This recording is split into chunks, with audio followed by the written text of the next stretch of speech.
बनबू तू ही रानी।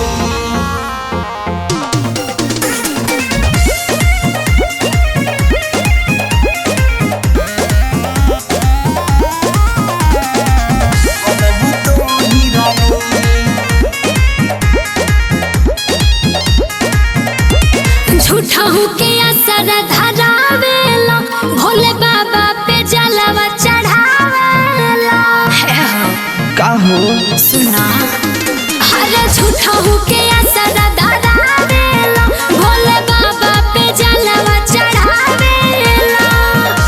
कि श्रद्धा से जलवा ढोरले बानी, बाबा से तोहके मंगले बानी। दिहे वरदान राज भर खानदान के बनबू तू ही रानी।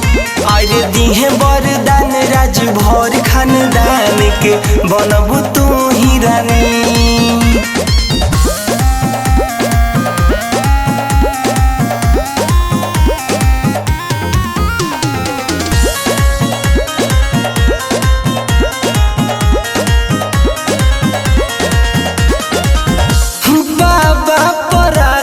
सोना तुहू विश्वास हो, फेरी है नजर जब होई कुछ खास हो।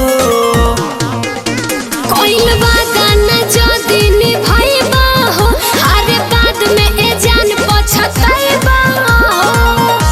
किसी रवा हम झुकवले बानी, हथवा जोड़ी गोहरवले बानी। दिहे वरदान राज भर खानदान के बनबू तू ही रानी। आगे दिहे वरदान राज भर खानदान के बनबू तू ही रानी।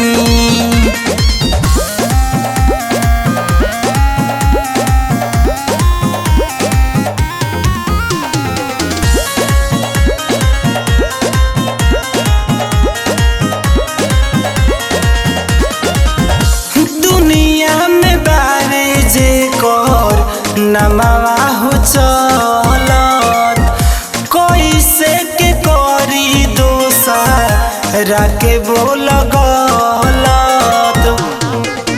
उमेश कृष्ण के लेखा न करबा हो, हमर जान बोलो नहीं बदलबा हो। कि तोहर के सब कुछ मनले बानी, तू ही बनबू ठनले बानी। दिहे वरदान राज भर खानदान के बनबू तू ही रानी। अरे दिहे वरदान राज भर खानदान के बनबू